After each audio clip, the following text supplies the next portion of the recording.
আসসালামু আলাইকুম ওরহমতুল্লাহি ওয়াবারাকাতুহু। প্রিয় বালিয়াডাঙ্গি ইসলামিক টিভি শ্রোতা ও বন্ধুরা, আশা করি আপনারা ভালো আছেন। আজকে যে গল্পটি আপনারা শুনতে যাচ্ছেন, গল্পটির নাম হচ্ছে আমার পরিবউ, আর আমি আছি আপনাদের সঙ্গে মোহাম্মদ লুবান। এডিট পরিচালনায় রয়েছেন মঞ্জুর আলম, আর গল্পটি লিখেছেন তানভীর আহমেদ। গল্পটি যদি আপনাদের ভালো লেগে থাকে, লাইক কমেন্ট করে চ্যানেলটি সাবস্ক্রাইব করতে ভুলবেন না। তো চলুন বেশি দেরি না করে গল্পে যাওয়া যাক। আজ বিয়ের দ্বিতীয় দিন। মেয়েটা রান্নাঘরে ঠিক মানুষের মতো কাজ করছে। আম্মু ওর পাশেই আছে। আম্মু তো জানে না ও মানুষ না। 3 দিন আগে কোন পাগলে পেয়েছিল কে জানে, পরী বিয়ে করে আনে কাব্য। যদিও কাব্য পরী বিয়ে করেনি, পরী কাব্যকে বিয়ে করেছে। কাব্য একটু ভয়ে ভয়েই আছে। মানুষ মেয়েদেরই বিশ্বাস করে না, সে আর এ তো পরী। কাব্য গুটি গুটি পায়ে বেরিয়ে যাবার চেষ্টা করতেই কে যেন তার শার্ট টেনে ধরে। কাব্য ঘুরে তাকাতেই দেখল তার পরী বউ, কিন্তু রান্নাঘরেও সে, একই সময় দুইখানে সে। আপনি? কাব্য। ভয় পাচ্ছ কেন? পরী। কোথায় ভয় পাচ্ছি? তুমিও না, নাস্তা খেয়ে বের হবা কেমন? না। কি মানে? হ্যাঁ, খিদে পেয়েছে।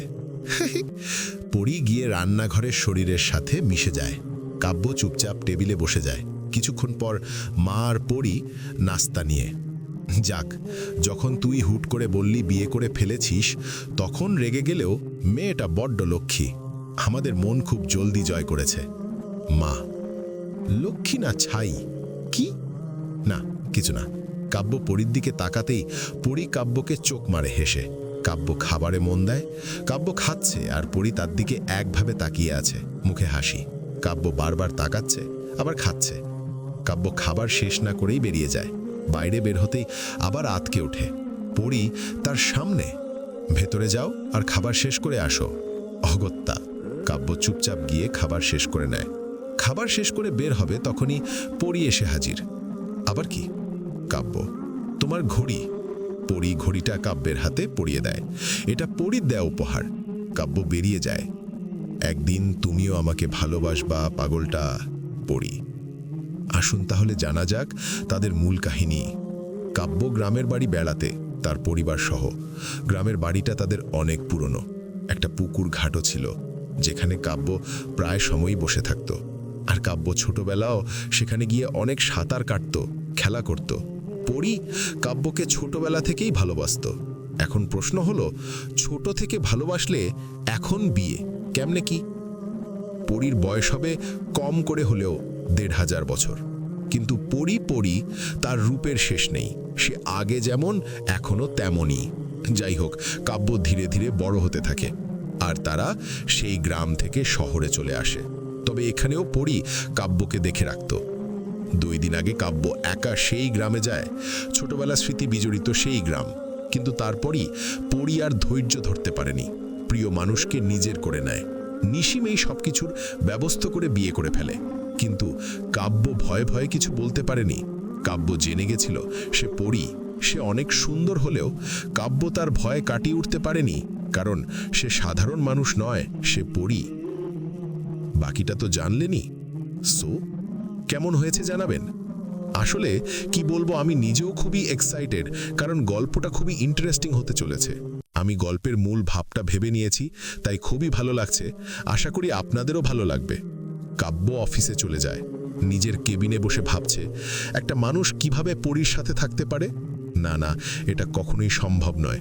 সে পরী আর আমি মানুষ, তাহলে তো আমাদের মাঝে মিল হতে পারে না। এর একটা সমাধান করতেই হবে। যেভাবেই হোক তাকে তাড়াতেই হবে। জোর করে বিয়ে করে নিয়েছে আমাকে, কিন্তু আমি তো তাকে মেনে নিতে পারছি না।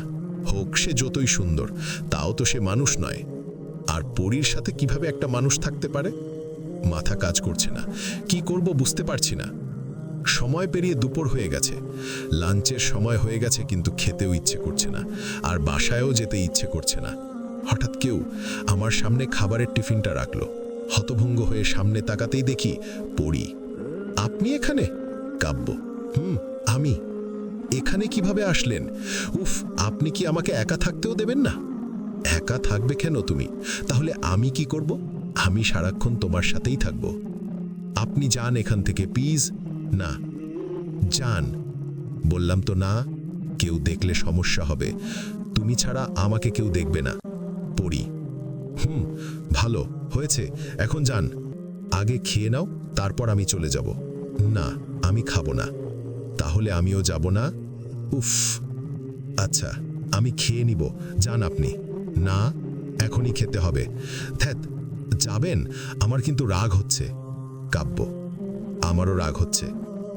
এবার কাব্য ভয় পেয়ে যায়, কারণ মানুষের রাগ উঠলে সে কি করে সবাই জানে, তবে পরী রেগে গেলে কি করে সেটা কারো জানা নেই, তাই ভয়ে ভয়ে খেয়ে নেয়। আচ্ছা, খাচ্ছি। কাব্য, ওরে আমার গুলুগুলুটা, তাড়াতাড়ি খাও। কাব্য আর কথা না বাড়িয়ে চুপচাপ খেয়ে নেয়। অবশ্য খাবারটা অনেক মজাদার ছিল, কিন্তু ভয়ের কারণে এসব প্রকাশ করতে পারছিল না। কাব্য খাচ্ছে, কিন্তু ভয়ে ভয়ে খাওয়ার জন্য খাবার তার গলায় আটকে যায়। পাশে পানিও ছিল না। পরী এক নিমিষেই পানি এনে কাব্যের মুখের সামনে দেয়। 2 সেকেন্ডের মধ্যে পানি! এটা দেখে কাব্য আরো হতভাগ হয়ে যায়। গলায় আটকানো খাবার পানি ছাড়াই পেটে চলে যায়। নাও পানি। না, লাগবে না। কেন? ঠিক হয়ে গেছে। কাব্যের খাওয়া শেষ। পরী একটা মুচকি হাসি দিয়ে সেখান থেকে চলে যায়। কাব্য যেন কোনো রকম বাঁচল। রাতে কাব্য শুয়ে আছে, পাশে পড়ি। কাব্য মাথায় হাত দিয়ে চোখ বুজে ভাবতে থাকে, কিভাবে তার থেকে বাঁচা যায়। কি ভাবছো? পড়ি। কিছু না। কিভাবে আমার থেকে চলে যাবার সেটা ভাবছো? আমি তোমাকে ভালোবাসি, আর কোথাও যেতে দেব না। কাব্য অবাক হয়ে গেল। সে তো মনে মনে ভাবছিল, কিন্তু পড়ি কিভাবে জানলো? উফ, আমি কি মনে মনেও কিছু ভাবতে পারবো না?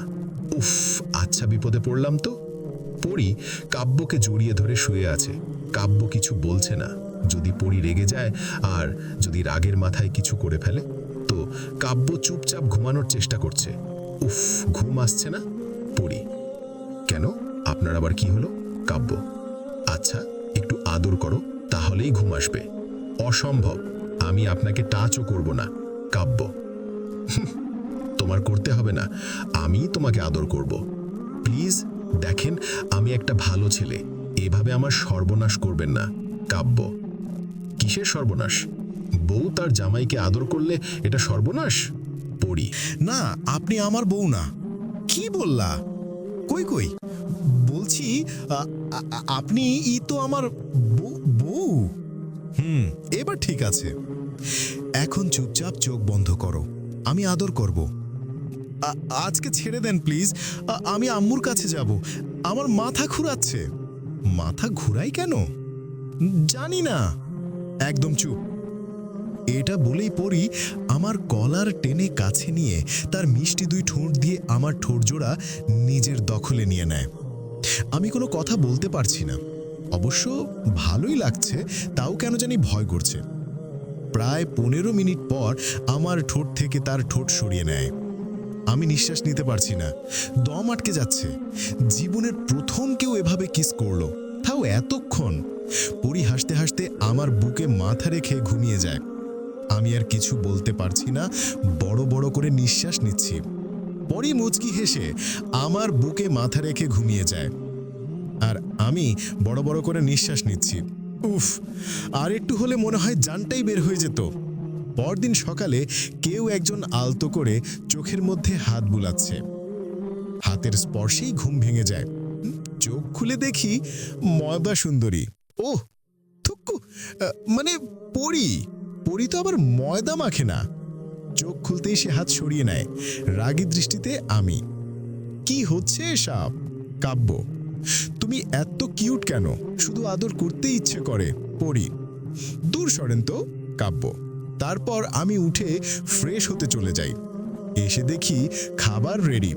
মনে মনে ভাবছি না খাওয়ার ভান করব, কারণ পরি তো জোর করে খাওয়াবেই।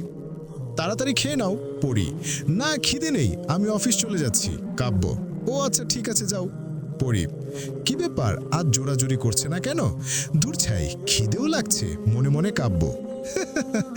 পরি, হাসছো কেন? কাব্য, আসো খেয়ে যাও, তোমার তো ক্ষুধা লাগছে। উফ, শিট, সে মনের কথাও কিভাবে বুঝে যায়। ধ্যাৎ, মনে মনে কাব্য, না খাবো না, আপনিই খান। কাব্য, চুপচাপ গিয়ে টেবিলে বসো, আর কোনো কথা নয়। পরি, আমি মন খারাপ করে গিয়ে টেবিলে বসে পড়ি। তারপর পরি আমার প্লেটে খাবার বেড়ে দিয়ে তার হাতে আমাকে খাইয়ে দিচ্ছে। আর আমার নিজেকে একটা ছোট বাচ্চা বাচ্চা মনে হচ্ছে। না, তুমি বাচ্চা না, তুমি আমার গুলুমুলু। উফ, আপনি কিভাবে বুঝেছেন আমি কি বলি?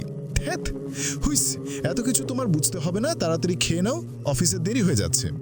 তারপর সে আমাকে খাইয়ে দেয় আর আমিও তাড়াতাড়ি খেয়ে ফেলি, কারণ আজ অফিসে একটা মিটিং অ্যারেঞ্জ করতে হবে। খাওয়া শেষে চলে যাচ্ছি, তখনই শুনো পড়ি। আবার কি কাব্য? আজ অফিস থেকে তাড়াতাড়ি ফিরে আসবা। কেন পড়ি? আমাকে নিয়ে ঘুরতে যাবা এই জন্য? পারবো না। কেন? আজ মিটিং আছে সকাল 11টায় আর বিকেল 4টায়, তাই। মিটিং তোমার ম্যানেজার সামলে নিবে, তুমি ফিরে আসবা। বিকেলের আগে চলে আসবা মানে চলে আসবা, আর কিছু শুনতে চাই না। না, আমি পারবো না।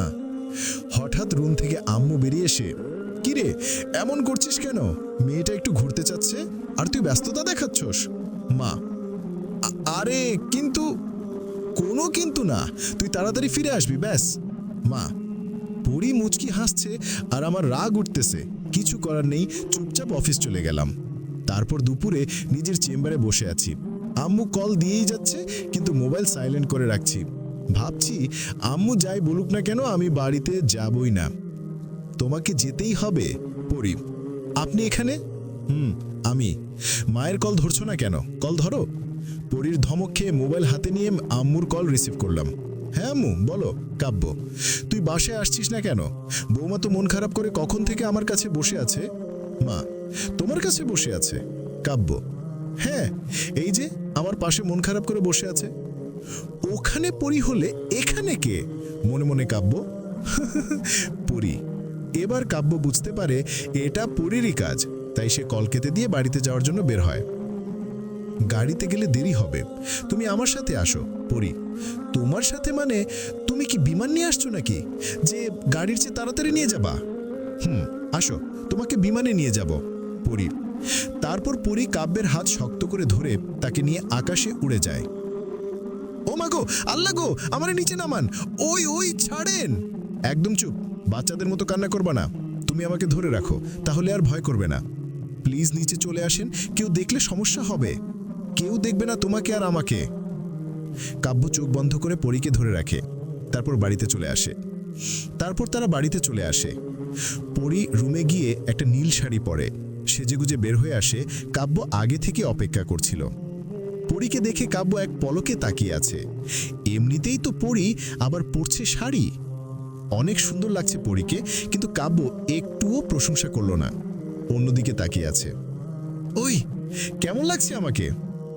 আমি কিভাবে বলবো কেমন লাগছে? অন্যদিকে তাকিয়ে আছে কাব্য। তার মানে ভালো লাগছে না? তাহলে এই শাড়ি চেঞ্জ করে অন্যটা পরবো। আরে না না, এটা চেঞ্জ করো না। কেন? তার মানে তোমার ভালো লাগছে না? মানে সেটা না, তুমি যদি গিয়ে চেঞ্জ করো তাহলে তো আবার সময় নষ্ট হবে, আমারও দাঁড়িয়ে থাকতে হবে, এই আর কি। বাটপার। ওই, কি বাটপারি করি আমি? না কিছু না, চলো এখন। পরি। তারপর পরি গাড়িতে বসে আছে আর কাব্য ড্রাইভিং সিটে। পরি কাব্যের হাত ধরে রাখছে। কি হচ্ছে? হাত ছাড়েন। না, একদম চুপ। আচ্ছা। কাব্য। গাড়ি এসে একটা পার্কের সামনে থামে। পরি আর কাব্য পার্কে ঢুকে যায়। পরি চারিদিক খুব ভালো করে দেখছে আর কাব্য পরিকে দেখছে। আশেপাশে থাকা ছেলেগুলো পরির দিকে তাকিয়েছিল। সবাই হাঁ করে পরিকে দেখছিল, এতে কাব্য রাগ হচ্ছিল। চলেন এখান থেকে। কেন? এমনি ভালো লাগছে না। ওরা আমার দিকে তাকিয়েছে তাই ভালো লাগছে না। ওরা আপনার দিকে তাকালে আমার কি? আমার তো কিছু না। তাহলে এখান থেকে চলো। কাব্য পরীকে নিয়ে অন্য একটা জায়গায় যায়। গাড়ি থেকে নেমে তারা খোলা রাস্তায় হাঁটছে। আরো অনেকে ঘুরতে এসছে দেখা যাচ্ছে। সবাই তার প্রিয় মানুষটার হাত ধরে হাঁটছে, শুধু কাব্য আর পরী ছাড়া। পরী কাব্যের হাত ধরে হাঁটছে থাকে। কাব্য কিছু বলার আগেই, চুপ, কোনো কথা বলবা না, করবা না। কাব্য আর কিছুই বলল না। উফ, আমি কি ছোট বাচ্চা নাকি যে হাত ধরে ধরে নিয়ে যাচ্ছে? হাত ধরছে কেন? কোলে তুলে নিলেই পারত। মনে মনে কাব্য, কোলে তুলবো? উফ, আমাকে মনে মনেও কিছু ভাবতে দেবে না। শুনো। বলেন। কাব্য, ওইগুলো কি? পড়ি, ওইগুলো বিষ, খাবেন? কি? পড়ি, মানে ওগুলো ফুসকা, খাবেন? ফুসকা কি আবার? কিভাবে খায়? ফুসকা মানে ফুসকা, এগুলো মুখের ভিতর দিয়ে দাঁত দিয়ে চেবোতে হয়। পড়ি, আচ্ছা আসেন, আপনাকে খাওয়াই। কাব্য। তারপর তারা ফুসকাওয়ালার কাছে চলে যায়। এক প্লেট ফুসকা নিয়ে পরীকে দেয়। পরী হাত দিয়ে ফুসকা তুলতে গেলেই ভেঙে যাচ্ছে। কিভাবে খাবো? সারাক্ষণ আমাকে কিভাবে জ্বালাতে হয় সেটাই শুধু পারে, আর কিছু পারে না। মনে মনে কাব্য। কি বললা? পরী, মানে বলছি এগুলো আস্তে করে ধরতে হয়। তারপর কাব্য একটা খেয়ে দেখায়, তারপর পরী খায়। অনেক মজা তো। কাব্য। 1 প্লেট, 2 প্লেট, 3 প্লেট খাওয়ার পর পড়ি, এই আরো খাবো তো? পড়ি, এই রাক্ষস নাকি? আমি জায়গা, আমার কাছে টাকা নাই, আমাকে একদিন এই ফকির বানিয়ে এই ফুসকাওয়ালাকে বড়লোক বানিয়ে দিচ্ছে। প্লিজ দাও না কিনে, খাবো। না, দাও। বললাম তো না। তাহলে কিন্তু আমি এখন তোমাকে নিয়ে আকাশে চলে যাব সবার সামনে থেকে। এই না না, ছিছি, এসব করে না। আপনি ফুসকা খাবেন? আগে বললে তো আমি নিজেই ফুসকার দোকান খুলে বসতাম। এই নাও টাকা, তোমার যত বালতি ইচ্ছে থুকু, মানে তোমার যত প্লেট ইচ্ছে খাও, তাও উড়াল দিও না, তাইলে আমি শেষ। তারপর পড়ি আরো কয়েক প্লেট ফুসকা খেয়ে সেখান থেকে চলে আসে। দুজনে হাঁটতেছে। আমার সব টাকা শেষ করে দিয়েছে। আস্তে আস্তে কাব্য। এখন থেকে রোজ খাওয়াতে হবে। শখ কত, আমার কাছে টাকা নাই, সব শেষ করে দিল, বাসায় হেঁটে যেতে হবে। টাকা নাই না? আচ্ছা তাহলে আসো, উড়ে বাসায় চলে যাই, টাকা লাগবে না। না না না, টাকা আছে, টাকা আছে, ও মনে পড়ছে, আমরা তো গাড়ি নিয়ে এসছি, টাকাও লাগবে না আর তোমাকে উঠতেও হবে না। তারপর দুজনে বাড়ির দিকে রওনা দেয়। তারপর দুজনে বাসার দিকে রওনা দেয়। রাতে কাব্য শুয়ে আছে, কিছু ভালো লাগছে না, মাথাটাও ব্যথা করছে কেন জানি, আর শরীরটাও গরম। কি হয়েছে? খারাপ লাগছে? আপনি জেনে কি করবেন? তারপর পুরী কাব্যের কপালে হাত রাখতেই কাব্য একটু স্বস্তি বোধ করলো। এখন আগের থেকে অনেকটা ভালো লাগছে। কিন্তু এটা কি করে সম্ভব? পুরী হাত রাখতেই শরীর একদম ঠিক হয়ে গেল। উফ, বুঝলাম না সে কি করছে এসব। জাদু টাদু জানে নাকি, সব কিছু এক নিমিষেই করে ফেলে। উফ, যদিও এসব অনেকের কাছে হয়তো ভালো লাগতে পারে, তবে আমার কাছে না। তার হঠাৎ করে এমন ক্ষমতার ব্যবহার আমার ভালো লাগে না, কেমন জানি ভয় পাইয়ে দেয়। সব সময় এমন ভীতিকর হয়ে থাকলে তো এমনিতে অস্বস্তি হয়ে যাব। উফ, এভাবে কি বাঁচা যায়? ভাল লাগছে না এসব আর। আমিও কেমন যেন তার প্রতি হারিয়ে যাচ্ছি। কিন্তু এসব তো সম্ভব না কোনোদিনও, কারণ সে তো মানুষই নয়। তাহলে কিভাবে আমি তাকে ভালোবাসতে পারি? একজন পরীর সাথে আমি কি করে নিজেকে মানিয়ে নিতে পারি? ও, মাথায় কিছুই কাজ করছে না। এসব ভাবতে ভাবতে কখন যে ঘুমিয়ে গেলাম নিজেও জানি না। পরদিন অফিস থেকে বাড়িতে ফিরে আসি। আসতে আসতে প্রায় সন্ধ্যা হয়ে গেছে। বাড়িতে ঢুকেই দেখি সব লাইট অফ। বুঝলাম না কেউ নেই নাকি বাড়িতে। হঠাৎ লাইটগুলো জ্বলে উঠল, আর সবাইকে দেখে আমি চমকে উঠলাম। উমা, এত মানুষ, আর এভাবে সারপ্রাইজ! পরী আমার কাছে এসে আমার হাত ধরে নিয়ে যায়। বাড়ির ভিতরটা অনেক সুন্দর করে সাজানো হয়েছে। নিশ্চয়ই এগুলো পরীর কাজ। বাড়ি ভর্তি মেহমান, আমার কলেজ ফ্রেন্ড সহ সবাই। পরী আজও খুব সুন্দর করে সেজেছে। সবাই মিলে কেক কাটলাম। আমি সত্যি অনেক ভালো একটা সারপ্রাইজ পেলাম। অবশ্য কলেজেও বন্ধুরা আমার জন্মদিনে সারপ্রাইজ দিয়েছে, বাট সেটা থেকে এটা ভিন্ন। সবার সাথে অনেক এনজয় করলাম। রাত অনেক হয়ে গেছে, সবাই খেয়ে দিয়ে চলে গেছে, আর আমিও ক্লান্ত রুমে চলে এসেছি। রুমে এসেই বিছানার মাঝে উল্টো হয়ে শুয়ে থাকি। ক্লান্ত লাগছে খুব। পরী এসে আমার জুতোগুলো খুলে আমাকে সোজা করে শুইয়ে দেয়। ঘুমের কারণে চোখও খুলতে পারছি না। পরদিন ঘুম থেকে উঠেই পরীকে খুঁজতে থাকি। গিয়ে দেখি রান্নাঘরে। কিছু লাগবে তোমার? না না, এমনি। ও তারপর আমি সেখান থেকে চলে আসি রুমে। আজ ফ্রাইডে, তাই অফিস বন্ধ। ল্যাপটপ নিয়ে একটা মুভি দেখছিলাম। একটু পরই পরি খাবার খেতে ডাকে। আর দেরি না করে চলে যাই। আম্মু বসে আছে, আমিও গিয়ে পাশে বসি। আজ দেখছি আমার পছন্দের সব খাবার রান্না করা হয়েছে। মুরগির মাংস ভুনা, কই মাছ ভাজা, পায়েস, সব রান্না করা। আর কোনো দিকে না তাকিয়ে তাড়াতাড়ি প্লেট নিয়ে খেতে থাকি। খাবারগুলো দেখে খুবই এক্সাইটেড আমি খাচ্ছি, কিন্তু পরি যে মায়াবী দৃষ্টি দিয়ে আমাকে দেখছিল সেদিকে আমার খেয়ালই নেই। খাবার শেষ করে আমি রুমে চলে আসি। আবার ল্যাপটপ নিয়ে বসে যাই। একটু পরই পরি আসে রুমে। ল্যাপটপের দিকে তাকিয়ে, খাবারগুলো খুব ভালো হয়েছে। কাব্য। পরি কিছু বলে না। তারপর কাব্য পরির দিকে তাকায়। পরির মনটা মনে হয় খারাপ। কি হলো, কোনো কথা বলছেন না যে? কাব্য: না, এমনি।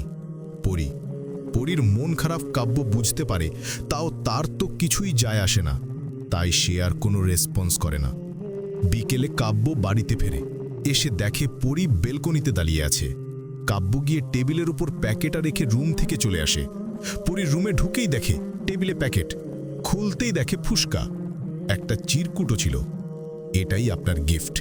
আশা করি আপনার মন খারাপটা দূর হয়ে গেছে। পরীরা মন খারাপ করে থাকতে নেই, তাদের হাসলেই বেশ ভালো লাগে। চিরকুট পরে পরি ফুসকা খেতে থাকে।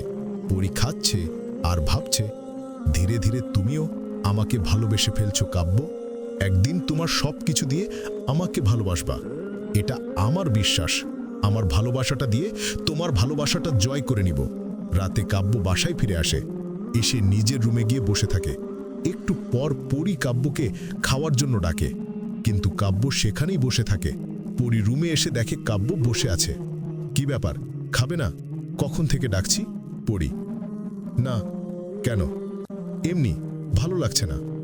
আসো, একটু খাও, দেখো ভালো লাগবে। কাব্যের হাত ধরে। হাত ছাড়ুন। কথায় কথায় এভাবে গায়ে পড়েন কেন? আমি কি বলছি আপনাকে যে আমি খাবো? আমার ক্ষুধা লাগলে আমি নিজেই নিয়ে খেতে পারবো না? আমাকে একটু একা থাকতে দিন। রাস্তাঘাটে, বাড়িতে, অফিসে, সব জায়গায় আঠার মতো লেগেই থাকেন। আমারও তো একটা স্বাধীনতা আছে নাকি? আমাকে একা থাকতে দিন, যান এখান থেকে। পরি মন খারাপ করে মাথা নিচু করে দাঁড়িয়ে থাকে। তারপর রুম থেকে বের হয়ে আসে। কাব্য চুপচাপ বসে আছে। রাতে কাব্য শুয়ে আছে। বেশ কিছুক্ষণ পর পরি এসে কাব্যের এক পাশটায় শুয়ে পড়ে। পরি কান্না করছে। কাব্য শুনতে পাচ্ছিল। তার সাথে এমন ব্যবহার করাটা উচিত হয়নি। মনে মনে কাব্য: দেখুন, শুধু শুধু এখানে থেকে কষ্ট পাবেন না। আপনি আপনার মতো থাকেন, আপনার পরিলোকে ফিরে যান। আপনি যেটা চাচ্ছেন সেটা কোনো দিনই সম্ভব নয়। পরি কান্না করতে করতে কাব্যকে এসে জড়িয়ে ধরে আরো কান্না করতে থাকে। প্লিজ ছাড়ুন। না, ছাড়ব না। আরো শক্ত করে ধরে। প্লিজ, আপনি চলে যান। এভাবে কষ্ট পাবার কোনো মানে আছে? কাব্য: না, আমি কোথাও যাব না। আমি তোমাকে সত্যি অনেক ভালোবাসি। আমি যে কোনো কিছুর বিনিময় হলেও তোমাকেই চাই। আমার তোমাকেই লাগবে। কাব্যর মাথায় কিছুই আসছে না। কি করবে? মাথা কাজই করছে না। কি করবে এখন? পরি কান্না করতে করতে কাব্যের বুকেই ঘুমিয়ে যায়। এসব নিয়ে ভাবতে ভাবতে কাব্য কখন যে ঘুমিয়ে পড়ে কোনো খেয়ালই নেই। সকালে কাব্য ঘুম থেকে উঠে দেখে পরি কাব্যের বুকেই শুয়ে আছে। তাকে সরাতে যাবে তখনই, না থাক, কাল তো অনেক কান্না করেছে, এখন যদি ঘুমটা ভেঙে নেই তাহলে ঘুমাক। কত সুন্দর চেহারা, কি সুন্দর করে ঘুমাচ্ছে। কিন্তু কি আর করার, আমারও তো কিছু করার নেই। তাকে তো আমারও ভালো লাগে, কিন্তু তার সাথে তো সম্ভব নয় কিছুই। সে তো পরি, আর আমি সাধারণ মানুষ। কাব্য এসব ভাবতে থাকে। একটু পর পরি ঘুম থেকে জেগে যায়। কাব্যের দিকে তাকিয়ে আছে। কাব্য না দেখার ভান করে অন্যদিকে তাকিয়ে আছে। পরি কাব্যের দিকে তাকিয়ে আবার কাব্যের বুকে মাথা রেখে ঘুমিয়ে আছে। আর কত, আমাকে অফিস যেতে হবে তো, লেট হয়ে যাচ্ছে। আর একটু। পরি: উফ, কি উফ? কিছু না। দুট ডাট। একটু পর কাব্য ফ্রেশ হতে চলে যায় আর পরি কাব্যের জন্য খাবার তৈরি করে। কাব্য ব্রেকফাস্ট করে অফিসে চলে আসে। কাজের মধ্যে বারবার পরির কথা মনে পড়ছে, কোনো কাজেই মন বসছে না। বসে বসে ভাবছি কি করা যেতে পারে, কিভাবে সবকিছু স্বাভাবিক করা যেতে পারে। কাব্য অফিস শেষে নিলয়ের বাড়িতে যায়, তার বন্ধুর। নিলয়ের কাছে সব ঘটনা খুলে বলে। সব শুনে নিলয় তো হতভঙ্গ হয়ে গেছে। একটা পরী? আরে ভাই, তুই যদি হতভঙ্গ হয়ে পড়িস তাহলে আমাকে কে এই বিপদ থেকে উদ্ধার করবে বল? কাব্য: আরে চিন্তা করিস না, বিপদ যেমন আছে তার সমাধানও আছে। আরে ভাই, যা করার একটু তাড়াতাড়ি কর, এসব চাপ আর নিতে পারছি না মাথায়। আচ্ছা, তুই এখন বাসায় যা, কাল তোকে নিয়ে একজনের কাছে যাব, সন্ধ্যায় আবার বাড়িতে চলে আসিস। কই যাবি? আরে সেটা গেলেই দেখতে পারবি। আচ্ছা তাহলে এখন আমি যাই। ওকে, যা। কাব্য একটু হালকা মাথায় বাড়িতে ফিরে আসে। নিলয় যেহেতু একটা ভরসা দিচ্ছে তাই একটু ভালো লাগছে। রাতে কাব্য আর পরি শুয়ে আছে। হঠাৎ উত্তর দিক থেকে বাতাস প্রবাহিত হচ্ছে অনেক জুড়ে জুড়ে। বিদ্যুৎও চমকাচ্ছে। জানালা খোলা থাকার কারণে জানালার পর্দাগুলো উড়তে থাকে। পরি অদ্ভুতভাবে ঘুম থেকে জেগে যায়। সে বুঝতে পারে এসব কিসের লক্ষণ। কাব্য গিয়ে জানালা বন্ধ করতে যাবে, তখনই পরি অদ্ভুতভাবে ঘুম থেকে জেগে যায়। সে বুঝতে পারে এসব কিসের লক্ষণ। কাব্য গিয়ে জানালা বন্ধ করতে যাবে, তখনই পরি: না, যেও না, জানালা খোলাই থাক। পরি: কেন? যা বলছি তাই করো। আমি যখনই বলবো তখনই তুমি ঘরের লাইট জ্বালিয়ে দিবে, ওকে? আর একটু পরে আবার অন করে দিবে। পরি: কিন্তু কেন? উফ, এখন প্রশ্ন করার সময় নয়। ওকে। একটু পর জানালার মধ্যে বিকট শব্দ হয় আর পরি বলার সাথে সাথেই আমি লাইট জ্বালিয়ে দিই। পাশে তাকাতেই দেখি পরি বিছানায় নেই। সে কোথায় গেল আবার? কি আর করার, পরি কোথায় যেন চলে যায়। তার কথা মতো আমি একটু পর আবার লাইট অন করে দেই। চুপচাপ শুয়ে আছি। সে কোথায় গেল হঠাৎ? এসব ভাবতে ভাবতে হঠাৎ কারো কারো উপস্থিতি অনুভব করলাম। আমি আবার চলে আসছি। পরি: কোথায় গিয়েছিলেন? কাব্য: আরে, পরিলোক থেকে আব্বু আর তার সাথে একজন সৈন্য আসে আমার খোঁজ করতে করতে এখানে। তুমি লাইট জ্বালিয়ে দেওয়ার কারণে তারা রুমেই আটকে যায়। আর সেই সুযোগে আমি বাহিরে গিয়ে লুকিয়ে পড়ি। আবার লাইন অন করে দেওয়াতে তারা চলে যায়। আমি বিশেষ ক্ষমতা নিয়ে আসছি, তাই আলো আমাকে কোনো বাধা দিতে পারবো না। পরি: ও, তো আব্বু আসছে, তাদের সাথে চলে যান। পাগল হইছো তুমি? আমি তোমাকে ভালোবাসি কাব্য, আর যে কোনো কিছুর বিনিময়ে হলেও আমার তোমাকেই চাই। পরি: আপনি যা ভাবছেন না সম্ভব না। কাব্য: আমি কিছু জানি না, আমি তোমার সাথেই থাকবো। পরি: কাব্য আর কিছু না বলে ঘুমিয়ে যায়। এক ভাই জিজ্ঞাসা করছিল কমেন্টে পরির নামটা বলতে, আর আরেকজন জিজ্ঞাসা করছে এই পরির গল্প না পড়লে ভ্যাম্পায়ার বয়ফ্রেন্ড গল্পটা বুঝবো না কেন ভাই? এটার সাথে কি সম্পর্ক সেটার?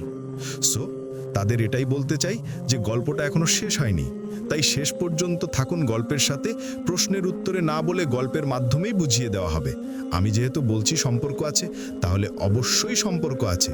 শেষ পর্যন্ত পড়তে থাকুন, তাহলেই বুঝবেন। পরীর নাম মুশবিহা আলিয়ান। পরদিন সকালে কাব্য অফিস শেষে নিলয়ের বাড়িতে পৌঁছে যায়। তারপর নিলয় কাব্যকে নিয়ে এক জায়গায় যায়। কাব্য তাকে দেখে অবাক হয়ে যায়। নিলয় কাব্যকে একটি তান্ত্রিকের কাছে নিয়ে আসছে। আরে বেটা, এই বড় বড় চুলওয়ালা লোকটা আমাদের কি সাহায্য করবে? আজাইরা টাইম নষ্ট, চল এখান থেকে। ধুর বেটা, তারা। চুল যেমন বড় তার সবই বড়, মানে তুক্কু, মানে তার সব বড় বলতে তার ক্ষমতাও অনেক বড়, বুঝছস না? নিলয়: ও আমাদের কি সাহায্য করব? ও চুলই কাটে না, চল আমরা ওরে চুল কাটার জন্য সাহায্য করি। 50 টাকা দিয়া চল এখান থেকে যাই। কাব্য: আরে চল এখন ওনার কাছে। তারপর নিলয় আর কাব্য সেই তান্ত্রিকের কাছে চলে যায়। নিলয় আরও অনেকবার অনেক সমস্যার জন্য ওনার কাছে আসতো, তাই তারা দুজন পরিচিত। নিলয় কালই তাকে সব বলে গেছিল। আচ্ছা, আপনি কি আমাদের সাহায্য করতে পারবেন? কাব্য: শুনো বাবা, চুলগুলো এমনি এমনি বড় হয়নি, অনেক সাধনা ত্রিতিক্ষার মধ্য দিয়ে গড়ে উঠছে। কাব্য অবাক হয়ে যায়, সে কিভাবে জানলো এসব কথা? কাব্য ভয় পেয়ে যায়। প্লিজ সরি, আসলে বুঝতে পারেনি। নিলয়: আমি রাগ করিনি, কারণ রাগ করলে তার বিপদ থেকে তাকে কিভাবে রেহাই দেব, তাই না? আমি দুঃখিত গুরুজি। শুনো, জি বলুন। তোমার সাথে যে আছে সে হচ্ছে পরিলোকের রাজকন্যা মুশবিহা আলিয়ান। তাদের সেখানকারই বিশেষ সৈন্য সদস্যের একজন, তার সাথেই মুশবিহার বিলে দেওয়ার কথা, কিন্তু সে তোমার জন্য এখানে আছে, এতটুকুই জানতে পারলাম। আর হ্যাঁ, তার বাবা তার খোঁজ করছে। কিন্তু এখন কি কোনো উপায়ই নেই এই বিপদ থেকে রেহাই পাওয়ার? কাব্য, তুমি কি চাও মুশবিয়া তোমার সাথে থাকুক, নাকি তার পরিলোকে ফিরে যাক? আর এটাও মাথায় রেখো, সে তোমাকে ভালোবাসে বলেই কিন্তু পরিরাজ্য ছেড়ে তোমার কাছে এসেছে। এটা কি সম্ভব? মানুষের সাথে পরীর কখনো মিল হতে পারে? কিন্তু কি করে সম্ভব এসব? সবই সম্ভব বাবা। বিপদ যেমন আছে তার ফয়সালাও আছে। মানবের সৎ ইচ্ছে থাকতে হয় সব কাজে। আপনি যদি পারেন তাকে মানুষ বানিয়ে রাখতে, তাহলে আমার কোনো আপত্তি নেই কাব্য। তাকে পুরোপুরি মানুষ বানানোর ক্ষমতা আমার নেই, তবে আমি এতটুকু করে দিতে পারি, সে তোমার সাথে মানুষের মতোই থাকতে পারবে। তবে তার মধ্যে উভয় ক্ষমতাই থাকবে, অর্থাৎ সাধারণ মেয়েদের সব বৈশিষ্ট্য সে পাবে, আবার তার পরিতত্ত্ব ক্ষমতাও তার মধ্যে থাকবে।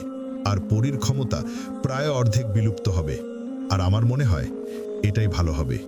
এটা কি সম্ভব? যদি সাধারণ মেয়েদের বৈশিষ্ট্য মণ্ডিত হয় সে, তাহলে তো আমার কোনো আপত্তি নেই। কিন্তু সে খুব কঠিন কাজ বাবা, তুমি পারবে না হয়তো সেটা করতে। কাব্য, আপনি বলুন, আমি সবটুকু দিয়ে চেষ্টা করব। সে খুব কঠিন কাজ। প্রথমত তোমাকে যেটা করতে হবে সেটা হলো পরীর চুল নিয়ে আসতে হবে, আর তাকে সেটা না জানিয়ে।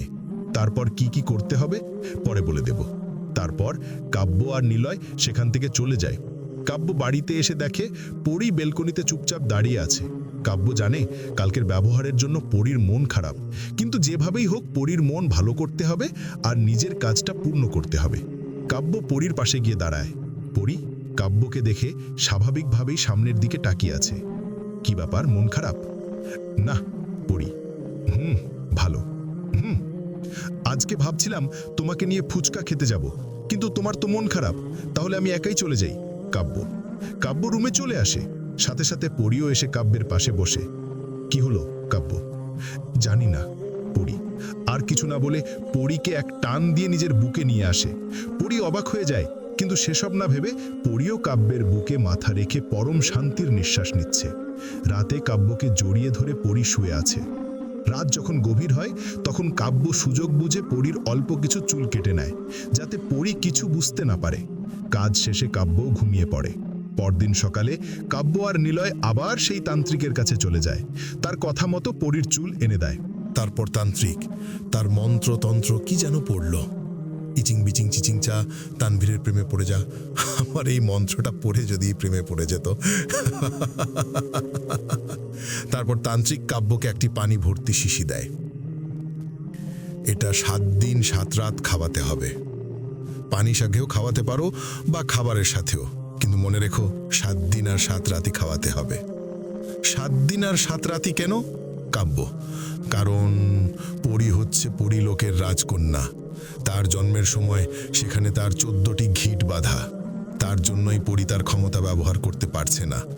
এটা করার পর সেখান থেকে 7টি ঘিট ছুটে যাবে আর পরী উভ সচরাচর হবে। তাহলে আমরা যদি এই পানি ভর্তি শিশি থেকে 14 দিন 14 রাত খাওয়াই, তাহলে কি সে পুরোপুরি মানুষের বৈশিষ্ট্যে এসে যাবে? আরে না বাবা, তুমি যেটা সহজভাবে ভাবছো এটা অতটা সহজ সাধ্য নয়। এটা করতে গেলে তখন তোমারও ক্ষতি হতে পারে, আর মুশপিহা আলিয়ানেরও। পরী, তাই যেটা বলছি তুমি ততটুকুই করো। 7 দিন পর দেখা করো কাজ শেষ করে। তান্ত্রিক। তারপর তারা চলে আসে। রাতে কাব্য আর পরী খেতে হবে। পরীর সবসময় কাব্য আর মা খাবার পর খেত, কিন্তু মা অসুস্থ, তাই কাব্য একাই খেতে বসছে।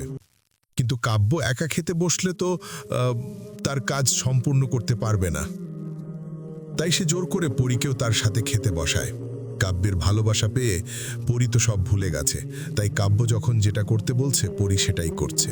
কাব্য অন্য একটা প্লেটে পরীর জন্য নিজ হাত খাবার বেড়ে দেয়। পরী ফ্রেশ হয়ে এসে দেখে সব কিছু রেডি।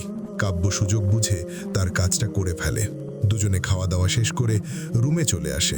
পরদিন কাব্য অফিসে চলে যায়। নিজের চেম্বারে বসে আছে। একটুই কাব্যের একজন সহকর্মী তার কক্ষে আসে। কিরে তুই?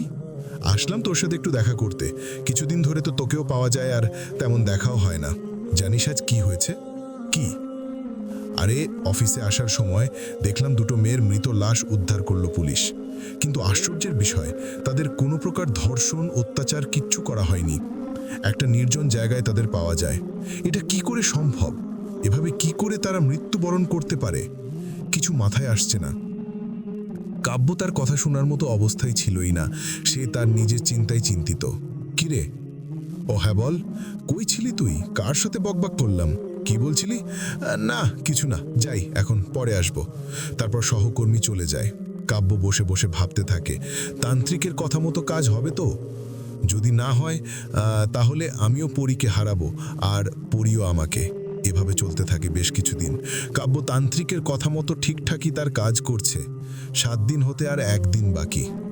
তারপরই তান্ত্রিকের সাথে দেখা করতে হবে। পরদিনও কাব্য কোনো রকম পরিস্থিতি সামাল দিয়ে সুযোগ বুঝে তার শেষ কাজটা করে নেয়। আজ তান্ত্রিকের কাছে যাওয়ার দিন, তাই তাড়াতাড়ি অফিস শেষ করে নিলয়কে সাথে নিয়ে আবার সে তান্ত্রিকের কাছে যায়। তান্ত্রিক কাব্যকে তার দেওয়া সেই চুলগুলো দিয়ে বলে, এই সেই চুলগুলো, এগুলো তোমার কাছে 7 দিন রাখবে।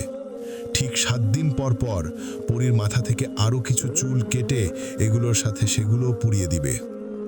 মনে রেখো, ঠিক 7 দিন পর, কারণ 7 দিন পরই চাঁদ পূর্ণ হবে, আর সেদিন যদি এই কাজ সম্পূর্ণ করতে না পারো তাহলে আর কারো পক্ষে কোনো কিছু সম্ভব না। ব্যর্থ হবে সব, ব্যর্থ হবে সকল চেষ্টা। আর যা করবে সব সাবধানে। এখন যাও। তান্ত্রিকের ওখান থেকে তারা চলে আসে। পথে আসতে আসতে, কিরে, তান্ত্রিকের কথা মতো কাজ হবে তো? আরে চিন্তা করিস না, ভরসা রাখ, দেখিস না কি হয়। নিলয়। কাব্য নিশ্চিন্ত মনে বাসায় চলে আসে। নিজেকে স্বাভাবিক রাখার চেষ্টা করে, কারণ পরীকে এখনই কিছু জানতে দেয়া যাবে না। রাতে পরীকে বুকে নিয়ে কাব্য শুয়ে আছে। ওই পরী, এভাবেই তোমার বুকে রাখবা তো চিরদিন, নাকি আবার কিছুদিন পর দূরে সরিয়ে দেবা? আরে না, তুমি যেভাবে থাকতে চাইবে সেভাবেই রাখবো। সত্যি? হ্যাঁ সত্যি। 3 সত্যি বলো। আচ্ছা 4 সত্যি বললাম। না 3 সত্যি বলো। আচ্ছা 3 সত্যি। বেশি করে বললাম তাও বিশ্বাস করো না। বেশি বলতে হবে না, 3 সত্যি বললেই হবে। আচ্ছা 3 সত্যি। তারপর পরী ঘুমিয়ে যায়, আর কাব্য শুয়ে শুয়ে ভাবতে থাকে। পরী ঘুমিয়ে পড়ে, আর কাব্য শুয়ে শুয়ে ভাবতে থাকে, যদি তান্ত্রিকের কথা মতো কাজ হয় তাহলে আর কোনো চিন্তাই থাকবে না, সবকিছু স্বাভাবিক হয়ে যাবে। দেখতে দেখতে 6 দিন কেটে গেল। চাঁদ পূর্ণ হতে আর মাত্র 1 দিন বাকি। সারাদিন কাব্য খুব টেনশনে ছিল। সেদিন আর অফিস যায়নি। রাতে কাব্য আর পরী শুয়ে আছে, কিন্তু কাব্যের ঘুম আসছে না। কাজটা ঠিকমতো করতে পারবে তো? এসব ভেবে ভেবে আর চোখে ঘুম নেই। হঠাৎ উত্তর দিক থেকে বাতাস বইতে থাকে।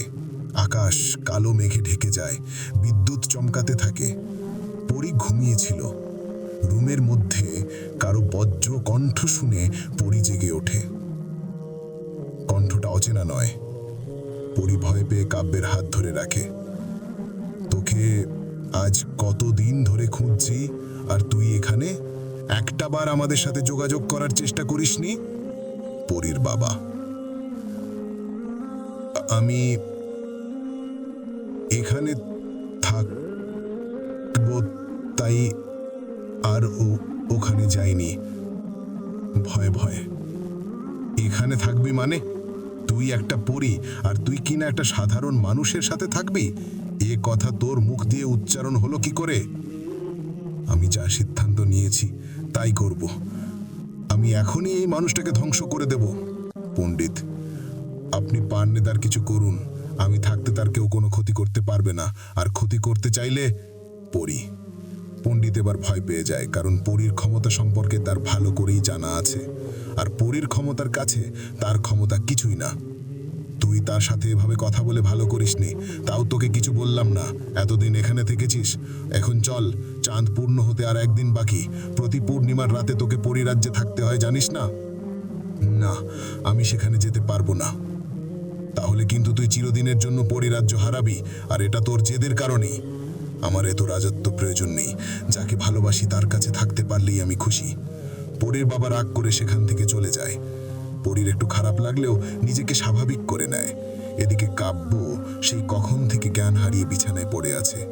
পরী তার ক্ষমতা দিয়ে তাকে সেন্সলেস করে রেখেছিল, নয়তো হঠাৎ তার বাবার আগমন আর তাদের জ্যোতির কারণে কাব্যের দৃষ্টিশক্তি চলে যেত। তারা যাওয়ার পর পরী কাব্যের সেন্স ফিরিয়ে আনে। চোখ খুলে রুমের মধ্যে কাউকে দেখতে পায় না। আশ্চর্য বিষয়, তাহলে কে বিকট শব্দে চিৎকার করছিল? কাব্য প্রশ্নসূচক দৃষ্টিতে পরীর দিকে তাকিয়ে আছে। আরে বাবা এসেছিল আমাকে নিতে, আমি বলছি আমি যাব না, আর আমি এখানেই থাকতে চাই। প্লিজ তুমি আমাকে দূরে সরিয়ে দিও না। কাব্য পরীকে বুকে টেনে নেয়।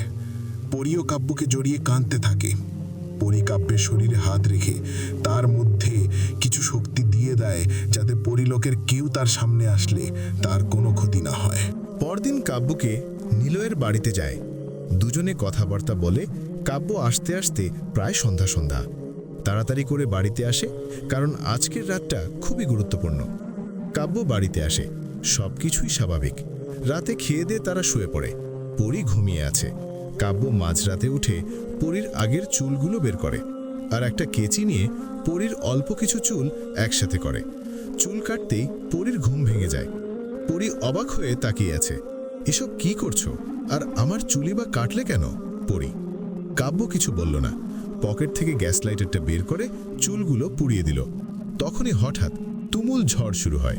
আবারও বাতাস বইতে থাকে। মনে হচ্ছে বাড়িটাই যেন উড়ে যাচ্ছে। বিকট কম্পনে পুরো বাড়ি কম্পিত। চুল পুড়িয়ে দেবার পর পরী সেন্স হারিয়ে ফেলে। কাব্য পরীর পাশে গিয়ে তাকে ডাকতে থাকে। একটু পর পরী চোখ খোলে। তখনই ঘরের ভেতর কারো আগমন। সামনে তাকাতেই দেখে পরীর বাবা, আর সাথে পণ্ডিত। তুই আমার মেয়ের সাথে এটা করে ঠিক করিসনি? কাব্যকে উদ্দেশ্য করে পরীর বাবা। কাব্য পরীর পাশেই, সে কিছু বলছে না, আর তার মনের মধ্যে কোনো ভয়ও কাজ করছে না। সে সিম্পলিভাবে দাঁড়িয়ে আছে। পরীকে আপনি নিয়ে চলুন, সব আমি ঠিক করে দেব। এইটা যদি ঠিক করতে না পারি, তাহলে এতদিনের এত সাধনা তপস্যা করে কি লাভ? পণ্ডিতকে উদ্দেশ্য করে। কি ঠিক করে দিবেন, আর কিসের কথা বলছেন? পরী, তোর মধ্যে এই মানুষের ছেলেটা মানুষত্ব বৈশিষ্ট্যের সমতা তৈরি করে দিয়েছে, যা তোকে পরিরাজত্বের বাহিরে বের করে এনেছে। এখন তুই আমাদের সাথে গেলে সব আগের মতো ফিরে পাবি। পরীর বাবা। পরী কাব্যের দিকে তাকিয়ে আছে। আমি যা করেছি তোমাকে পাওয়ার জন্যই করেছি, শুধু তোমাকে পাওয়ার স্বার্থেই এমনটা করেছি, আর কোনো স্বার্থ নেই তাতে। আর তুমি কিন্তু বলেছিলে যে কোনো কিছু বিনিময় হলেও তুমি আমার সাথেই থাকতে চাও। সারা জীবন তোমাকে আমার কাছে রাখার জন্যই এটা করেছি। কাব্য। পরী কাব্যের হাত আঁকড়ে ধরে থাকে। তুমি চলো আমাদের সাথে। এসব মানুষের মন গড়া কাহিনী তোকে সব কিছু থেকে দূরে সরিয়ে রেখেছে। না, আমি যাব না। সে যাই করছে তা তো আমাকে পাওয়ার জন্যই করছে, আর তো কোনো কারণ নেই, তাই না? তাহলে এই নিঃস্বার্থ মানুষের সঙ্গ আমি ছেড়ে দিব? আমি এখন মানুষ, আর এভাবেই থাকতে চাই। প্লিজ তোমরা চলে যাও। বুঝার চেষ্টা কর, আজ রাতটাই সময় আছে সবকিছু ঠিক করার, কারণ আজ চাঁদের পূর্ণ দিন। তুই চল আমাদের সাথে। অনেক বুঝাবুঝির পরও পরীকে তারা নিয়ে যেতে পারল না, আর আজ রাতের পর তাকে তার অভিজাতে পৌঁছানো সম্ভব নয়। বাধ্য হয়ে তারা চলে গেল। চলে যাওয়ার সময়, আচ্ছা তুই যেহেতু যেতে চাচ্ছিস না, তাহলে থাক এখানে। আমি চাই তুই ভালো থাক। প্রতিটা বাবাই চায় তার কলিজার টুকরা সন্তানটা ভালো থাকুক। তবে আমি তোর মধ্যে এক বিশেষ রক্ষা কবচকাঠি দিয়ে যাচ্ছি। এই ক্ষমতাটা তুই তখনই ব্যবহার করতে পারবি যেদিন তোর পাশে সাহায্যের জন্য কেউ থাকবে না, আর সেদিন আমাকে স্মরণ করার ফলে তুই এই বিশেষ ক্ষমতাটা ব্যবহার করতে পারবি। চলি, ভালো থাকিস। তারপর তারা চলে যায়, আর বাহিরের উতাল পাথালও একদম শান্ত হয়ে যায়। পরী কাব্যের বুকে মাথা দিয়ে আছে, আর কাব্য পরীকে আঁকড়ে ধরে আছে। একটু পরই দরজার ওপাশ থেকে কেউ ডাকতে থাকে। মায়ের কণ্ঠস্বর শুনেই কাব্য গিয়ে দরজা খোলে। ও তুমি, ভেতরে আসো। কাব্য। বাহিরে প্রচুর ঝড় হচ্ছিল, তুই তো ভয় পাস একা, তাই তোর রুমে চলে আসছি। ভালো করছো, তুমিও চলে আসছো আর ভয়ও করছে না। কি ব্যাপার, তোরা দাঁড়িয়ে আছিস কেন? ঘুমাসনি? কাব্য। ঘুমিয়েছিলাম, দরজা খুলতে গেছি তো, তাই দুজনেই উঠে পড়ি।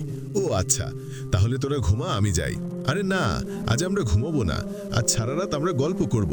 তোমার মনে আছে আম্মু, ছোটবেলায় যখন ঝড় শুরু হতো তখন তুমি আমার মাথায় হাত বুলিয়ে বুলিয়ে গল্প শোনাতে? পাগল, সেই দিন কি এখনো আছে? এখন তুই অনেক বড় হয়ে গেছিস, এখন আর তোর ভয় করে না, আর গল্পও শোনানো হয় না। কোথায় বড় হয়েছি? বাবা মার কাছে সন্তানরা সবসময়ই ছোট্ট খোকা। আর কতদিন তোমার কাছ থেকে গল্প শুনিনি? তারপর তারা তিনজন মিলে গল্প করতে শুরু করে। কাব্য মায়ের কোলে মাথা রাখে, আর মা তার মাথায় হাত বুলাতে বুলাতে গল্প বলতে থাকে। পরী পাশে বসে গল্প শুনছে। এভাবেই ওই দিন রাত কেটে যায়। পরদিন সকালে পরী রান্নাঘরে রান্না করছে। কাব্য ঘুম থেকে উঠে বাহিরে এসে দেখে পরী রান্নাঘরে। পরীকে দেখে কাব্য যেন অবাক দৃষ্টিতে তাকিয়ে থাকে, কারণ পরী এখন স্বাভাবিক মেয়েদের মতো কাজ করছে। কাব্যের কাছে এখন একটু ভালো মুড ফিল করছে। তখনই তান্ত্রিকের কথা মনে পড়ে যায়। উনি বলেছিল যে পরী চাইলে তার নিজের ক্ষমতাও ব্যবহার করতে পারবে, আবার চাইলে সাধারণ মানুষের মতো সেটআপ থাকতে পারবে। সে যাই হোক, এখন তো সবকিছু ঠিক, এখন আর কোনো চিন্তা নেই। তবে তান্ত্রিকের কাছে গিয়ে ওনাকে একটা ধন্যবাদ না দিলেই নয়। কাব্য রুমে গিয়ে রেডি হয়ে নেয়, বের হতে যাবে তখনই পড়ি, ওই না খেয়ে কোথায় যাও? আরে এখন খেতে ভালো লাগছে না, পরে এসে খাবো, বাই। কাব্য চলে যেতে নিল, তখনই পরি সামনে এসে দাঁড়ায়। চুপচাপ খেয়ে তারপর যাও। উফ, এখন খেতে ভালো লাগছে না। এত কথা আমি বুঝি না, খেতে বলছি খাও, আর না খেয়েও যেতে দিব না। না, খাবো না। তারপর পরি খাবারের প্লেট থেকে কাব্যকে খাইয়ে দিতে থাকে। কাব্য জানে সে না খেতে চাইলে পরি নিজের হাতে খাইয়ে দিবে, তাই বাহানা করেছিল। কাব্য খাচ্ছে আর পরির দিকে তাকিয়ে হাসছে। আমি যেন তোমাকে খাইয়ে দেই তাই এমনটা করছো, তাই না? কই না তো, আমার কি পা নাই নাকি? আমি কি খেতে পারি না নাকি? থুকু মানে হাত। হইছে, বুঝছি, আপনার সব আছে, এবার খান। সব আছে। তারপর কাব্য খেয়ে বের হয়ে যাচ্ছিল। চেয়ারে কাব্যের মানি ব্যাগটা পড়ে গেছে। ওই দাঁড়াও, আবার কি হলো? মানি ব্যাগটা দিয়ে কোনো কিছুর খেয়াল থাকে না নাকি? খেয়াল না থাকলেও বা কি, তাই না? খেয়াল করার জন্য তো পরি বউ আছেই। হইছে, যাও এখন। ওকে, বাই। তারপর কাব্য অফিস চলে আসে। আজ মনটা খুব খুশি খুশি লাগছে। তাড়াতাড়ি অফিস শেষ করে নিলয়কে সাথে নিয়ে তান্ত্রিকের সাথে দেখা করলো। বাসায় ফিরতে ফিরতে রাত হয়ে গেছে। পরি খাবারের টেবিলে মন খারাপ করে বসে আছে। কাব্য বাড়ির ভিতরে আসতেই দেখে পরি চুপচাপ বসে আছে। বুঝতে পারছি নিশ্চয়ই মন খারাপ করছে আমার দেরি হওয়ার কারণে। কাব্য আসার সময় পরির জন্য ফুচকা নিয়ে আসে, যেন রাগটা ভাঙাতে পারে। কাব্যকে দেখে পরি রাগী দৃষ্টিতে তাকিয়ে আছে, মনে হচ্ছে তেল মরিচ ছাড়াই খেয়ে ফেলবে। রাগ করো কেন? ভয় পাই তো, সরি। পরি চুপ হয়ে আছে, কিছু বলছে না। কাব্য গিয়ে পাশের চেয়ারে বসে আছে। পরি হাত ধরে, পরি হাত টান দিয়ে নিয়ে যায়। অনেক রাগ করছে, কারণ সেই কোন সকালে বের হইছে আর এখন রাত প্রায় 11টা ছুঁই ছুঁই। সরি তো। তারপর কাব্য ফুসকার প্যাকেটটা খুলে ফুসকা খেতে থাকে। পরীকে একবার বলেও নি খাবে কিনা। পরীর রাত 360 ডিগ্রি বেড়ে গেছে। রাগী দৃষ্টিতে কাব্যের দিকে তাকিয়ে আছে। কাব্য ফুসকা মুখে দিয়ে পরীর দিকে তাকায়। পরীর দিকে তাকিয়ে ফুসকার জি বুঝছে না, হা করে তাকিয়ে আছে ভয়ে। নাও, খাও। এমনিতেই দেরি করে আসছো, আবার ফুসকা একা একা খাচ্ছ। আচ্ছা খাও, শুধু শুধু অপেক্ষা করছিলাম। আমি ঘুমিয়ে যেতাম, সেটাই ভালো ছিল। সবাই নিজের স্বার্থ ছাড়া আর কিচ্ছু বোঝে না।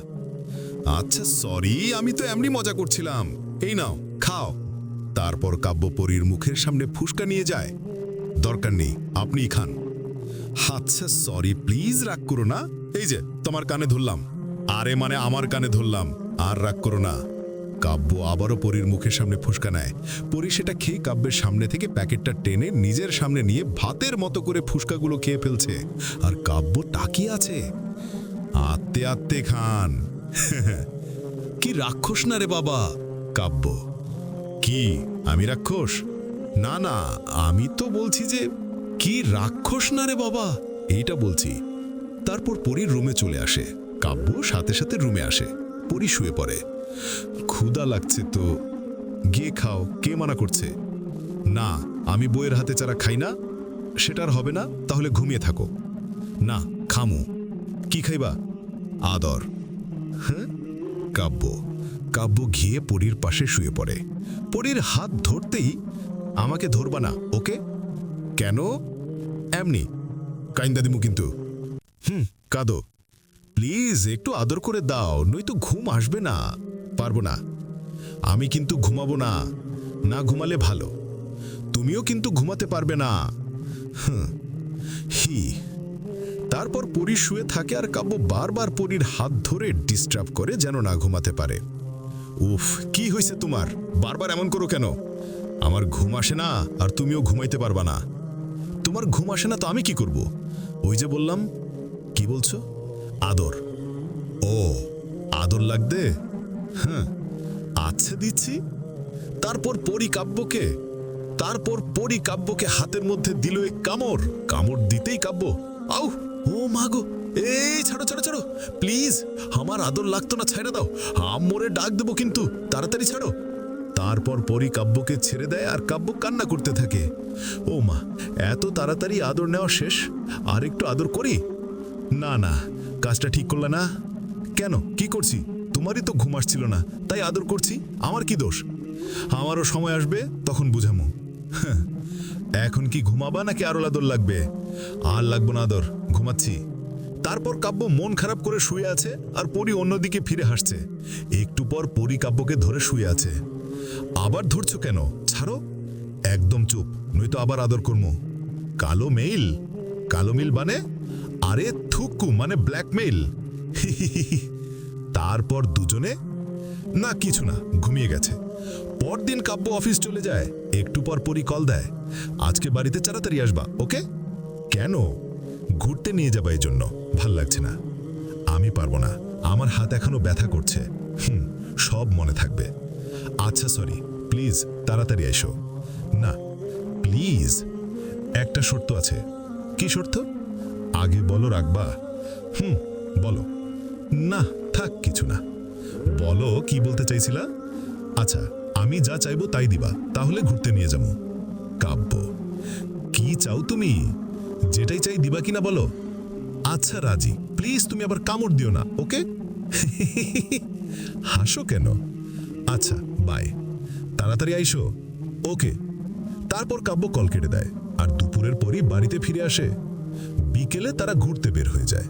ওই ফুসকা খাওয়াইবা কিন্তু। এ শক্ক তো, আমার কাছে টাকা নেই। ধুর মিয়া, এমন করো কেন? কই কি করলাম? তোমাকে ঘোরানোর কথা ছিল, কিছু খাওয়ানোর না। ওকে, তাহলে আমিও তোমার কি যেন শক্ত ছিল সেটাতে রাজি না। উফ, কি চালাক রে বাবা। বুঝা মনে? কি বুঝাইবা? কিছু না। ভয় দেখাও কেন? আচ্ছা আসো ফুসকা খাই। তারপর তারা ফুসকা খেতে চলে যায়। চাচা 5 টাকার ফুসকা দেন। দূর মিয়া, 5 টাকার ফুসকা আছে নাকি? ফুসকাওয়ালা 1 নাম্বার কিপটা। আস্তে আস্তে বলি, কি বললা? কাব্য, না কিছু না। পরি, চাচা ফুসকা দেন। আরে ফুসকা, কাব্য। তারপর পরি আর কাব্য ফুসকা খেয়ে সেখান থেকে বের হয়ে আসে। ঘুরতে ঘুরতে প্রায় সন্ধ্যা। তখনই হঠাৎ কাব্যের মায়ের কল আসে। কল রিসিভ করে কাব্য, হ্যাঁ মা বলো। তোরা কখন ফিরবি বাসায়? নিম্ন স্বরে, এই তো কিছুক্ষণের ভিতরে ফিরে আসছি। তোমার কিছু লাগবে? না আমার কিছু লাগবে না, একটু তাড়াতাড়ি বাড়িতে আয়। মা, কেন কি হয়েছে? কাব্য। তখনই একটা বিকট শব্দ হয়ে কলটা কেটে যায়। কাব্য আর দেরি না করে বাড়ির দিকে রওনা দিল। দুজনে খুবই চিন্তিত। অনেকক্ষণ পর তারা বাড়িতে এসে পৌঁছালো। রুমে ঢুকবেই দেখে মা ফ্লোরে পড়ে আছে। অনেক ডাকাডাকির পরও চোখ খুলছে না। কাব্য তাড়াতাড়ি করে মাকে হসপিটালে নিয়ে যায়। ডক্টর তাকে আইসিইউতে নিয়ে যায়। কাব্য আর পরি বাইরে দাঁড়িয়ে অপেক্ষা করছে কখন ডক্টর বের হয়। হঠাৎ করে কি হয়ে গেল মায়ের? কিছুই মাথায় ঢুকছে না। সকালেও তো ভালোই ছিল, তবে কিছুদিন যাবত একটু দুর্বলই লাগছিল মাকে। বাট কাব্যর সেদিকে তেমন খেয়াল ছিল না। কাব্য মাথায় হাত দিয়ে বসে আছে। পরি কাব্যের পাশে গিয়ে বসে। চিন্তা করো না, দেখো মার কিছুর হবে না। পরি, মায়ের দিকে আমি মনে হয় ঠিকমতো খেয়াল রাখতে পারিনি, তাই আজ মার এই অবস্থা। কাব্য। তখনই ডক্টর বেরিয়ে আসে। কাব্য ডক্টরের কাছে যায়। আপনারা ভেতরে যান। ডক্টর। তারপর কাব্য আর পরি মায়ের কাছে যায়। কাব্যকে দেখে মা মুখ থেকে অক্সিজেনটা খুলে ফেলে, কিন্তু শ্বাস নিতে কষ্ট হচ্ছিল, তাই কাব্য আবার সেটা লাগিয়ে দেয়। তারপর তিনি আবার খুলে ফেলে আর হাতের ইশারায় কাব্যকে সেটা লাগাতে নিষেধ করে। কাব্য আর পরি মায়ের পাশে বসে। আমি মনে হয় আর বাঁচব না রে বাবা। মা প্লিজ এসব কথা বলো না। কাব্য, আপনার কিচ্ছু হবে না, সব ঠিক হয়ে যাবে। পরি, না রে, আমার শরীরটা কেন যেন ভালো লাগছে না। মা, সব আমার দোষ, আমি তোমার ঠিকমতো খেয়াল রাখতে পারিনি। কাব্য, পাগল, তুই আমার ঠিকই খেয়াল রেখেছিস, কিন্তু সব তো আল্লাহর ইচ্ছা। মা। কাব্য মাকে ধরে কান্না করতে থাকে। সন্তানের সামনে বাবা মার মৃত্যুর কথা বলা হলে কোনো সন্তানেরই মাথা ঠিক থাকে না। তোকে আজ কিছু কথা বলবো যা আগে কখনো বলিনি বা বলতে পারিনি। মা, কি কথা? এই কথাগুলো তোকে জানানোর দরকার, গোপন রাখলেও তো কোনো লাভ হচ্ছে না। মা, হ্যাঁ বলো। কাব্য, তুই জানিস তোর বাবা ছিল একজন বিজনেসম্যান, আসলে তিনি ছিল একজন তান্ত্রিক। তিনি জিন, অদ্ভুত শক্তি, অন্য জগৎ সম্পর্কে তিনি জানার চেষ্টা করত। বেশিরভাগ তিনি জিনদের বশীভূত করা, তাদের নিজের কথা মতো চলা, এসব নিয়ে তিনি পড়ে থাকত। এগুলো ছিল তোর বাবা আর আমার বিয়ের আগেরকার ঘটনা। বিয়ের পর তাকে আমি এসব করতে নিষেধ করেছি, আর সেও এসব ছাড়তে রাজি হয়েছে, কিন্তু সে পুরোপুরি ছাড়তে পারেনি। একদিন রাতে আমি আর তোর বাবা ঘুমিয়েছিলাম। মাঝরাতে হঠাৎ দেখি তোর বাবা রুমে নেই। ভাবলাম হয়তো ওয়াশরুমের কাছে, কিন্তু না, সেখানেও যাননি। তাকে খুঁজতে খুঁজতে আমি স্টোর রুমের দিকে যাই। স্টোর রুমের লাইট অফ, তাও মিটমিটে আলো জ্বলছে। কৌতূহল হলো। তারপর আমি ওই রুমের সামনে গিয়ে দেখি তিনি সামনে আগুন নিয়ে ধ্যান করছেন। তাকে এসব করতে নিষেধ করেছি, তাও সে এসব করছে আমার থেকে লুকিয়ে। কিন্তু সেই রাতটার প্রভাব যে আমাদের জীবনে এসেও পড়বে তা কেউ বুঝতে পারেনি। সেই রাতে সে একটা অশুভ জিনকে নিজের বশ করতে চেষ্টা করলেন, কিন্তু তার মন্ত্রের ত্রুটি হওয়ার কারণে সেটার বিপরীত হয়ে গেল। জিন তাকে বশ করে নিল। আমি খুব ভয় পেয়েছিলাম, কিন্তু তখন আমি এসব বুঝতে পারিনি কে কাকে বশ করেছে। আমি রুমে চলে আসি। একটু পর তোর বাবাও রুমে এসে স্বাভাবিকভাবে আমার পাশে শুয়ে পড়ে। আমি আর সেই রাতে তাকে কিছু জিজ্ঞাসা করতে পারিনি। অবশ্য আমার নিজের মধ্যেই একটা ভয় কাজ করছিল, তাই চুপ হয়ে শুয়েছিলাম। এভাবে চলল কিছুদিন, কিন্তু দিন দিন তার কাণ্ড বেড়েই যাচ্ছে। কখনো রাতে তাকে খুঁজেই পেতাম না, কখনো গিয়ে দেখতাম ছাদে চোখ বন্ধ করে দাঁড়িয়ে আছে। কোনো কোনো দিন একা একাই রাতে ঘর থেকে বের হয়ে যেত, কিন্তু ফজরের আজান হলেই তিনি স্বাভাবিক হয়ে যেত। হয়তো তখন তাকে জিনটা ছেড়ে দিত। তখন থেকেই আমি বুঝে গিয়েছিলাম তাকে বশ করা হয়েছে। তখন বাড়িতে কেউ ছিল, শুধু তোর বাবা আর আমি। আমার শ্বশুর শাশুড়ি অনেক আগেই মারা গিয়েছিল, যার কারণে বাসায় আমরা একাই থাকতাম। এভাবে অনেক দিন কেটে যায়। ভয়ে তার সাথে আমি কোনো রকম শারীরিক সম্পর্কও করতাম না, কারণ তার মধ্যে অশুভ শক্তি যদি কোনো ক্ষতি হয়, তাই নিজেকে একটু দূরে দূরে রাখতাম। কিন্তু তার কয়দিন, হঠাৎ তিনি একদিন তার শক্তি আমার উপর খাটালেন, স্বামীর অধিকার নিলেন, যেদিন আমার আর কিছু করার ছিল না তার শক্তির কাছে। তারপর সবকিছু মোটামুটি স্বাভাবিকই ছিল। তারপর জন্ম হলো দুজন একরূপী সন্তান। তোদের দুই ভাইয়ের চেহারা ছিল একরকম। সবাই খুশি ছিল যে যমজ সন্তান হয়েছে, একরকম দেখতে, ফুটফুটে। কিন্তু আমার মন কেন যেন সায় দিচ্ছিল না। আমার মনে হচ্ছে কোনো না কোনো অমঙ্গল আছেই এর মধ্যে। তাও নিজেকে স্বাভাবিক রাখার চেষ্টা করতাম। ধীরে ধীরে তোরা দুজন বড় হতে থাকলি। তার কিছুদিন পরই তোদের বাবা মারা যান। তারপর আমি অনেক ভেঙে পড়েছিলাম। তাও তোদের মুখের দিকে তাকিয়ে সব কষ্ট সহে তোদের নিয়েই দিন কাটতে লাগলো। কিন্তু তোর থেকে সে ছিল একটু আলাদা, অন্যরকম আচরণ করত। যখন তোরা একটু বুঝতে শিখেছিস, তখন আরো ভেদাভেদ দেখা দিচ্ছিল তোদের মধ্যে। খাবার খাবার মধ্যে আলাদা, জামা কাপড়ের মধ্যে আলাদা, সব কিছু থেকে সে ছিল আলাদা। সে সব সময় ঘরের ভিতর থাকতো, সবার সাথে এত হইচই করতো না। তার পছন্দ ছিল হুডওয়ালা জ্যাকেট। দিনের বেলা সে কম বের হতো। তার রোদ ভালো লাগতো না, রাতে একা একাই ঘর থেকে বের হতে চায়। এসব লক্ষণ আমার মোটেও ভালো লাগছিল না। একদিন আমি তাকে রাগের মাথায় একটা চড় দিই। সে রাগের দৃষ্টিতে আমার দিকে তাকায়, আর আশ্চর্যের বিষয় তার মুখ থেকে দুটো বড় বড় দাঁতও বের হয়ে যায়। তাতে আমি খুবই ভীষণত্রস্ত হয়ে পড়ি। তার বেশি কাছে থাকতাম না। তাকে তোর বাবার বিশ্বস্ত বন্ধুর কাছে নিয়ে যাই।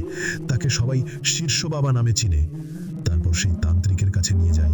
উনি বলেছিল এসব তোর বাবার উপর অশুভ শক্তি ভর করার কারণে দুজনের দুরকম শক্তি সম্পন্ন হয়েছিল। সে ছিল ভ্যাম্পায়ার। আর এটা শুনে আমি নিজেই নিজেকে বিশ্বাস করতে পারিনি। আমি মা হয়ে তো সন্তানকে আলাদাও করে দিতে পারি না, তাই না? কিন্তু সে তোকে বারবার তার সেই ভয়ানক দাঁতগুলো দিয়ে আঘাত করত। এই যে তোর শরীরে, মুখে, ঘাড়ে, হাতে যে চিহ্নগুলো দেখছিস, এসব তাড়ি দেওয়া। এভাবে অনেক দিন কাটে। হঠাৎ একদিন পূর্ণিমার চাঁদের দিন সে কোথায় যেন চলে যায়। আমি ঘুমিয়েছিলাম, আর দুই পাশে তোরা দুজন। মাঝরাতে উঠে দেখি সে পাশে নেই। রুমের দরজা বন্ধ, শুধু জানালা খোলা। কিন্তু আমরা তো থাকি দোতলায়। সেখান থেকে লাফ দিয়ে চলে গেল বা কিভাবে গেল তা আমি জানি না। অনেক খোঁজাখুঁজি করলাম, আজ পর্যন্ত তাকে পাইনি। তবে সে দেখতে হুবহু তোর মতোই হবে। মা, তার মানে আমার একটা ভাই আছে, আর তুমি আমাকে এসব আগে বলনি কেন? কাব্য, এসব বলিনি কারণ সে তো তোর মতো সাধারণ ছিল না। যদি তোর কোনো ক্ষতি করে, তাই এসব থেকে তোকে দূরে রেখেছি। তুই কথা দে, কোনো দিন ওর মুখোমুখি হবি না। শ্বাস নিতে নিতে। কেন মা, সে সে তো আমারই ভাই। না, তুই ওর সামনে যাবি না।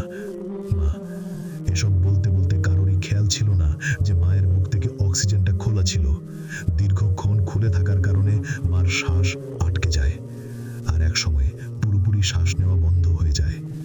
কাব্য অনেক ডাকাডাকি করে, কিন্তু আর চোখ খুলছে না।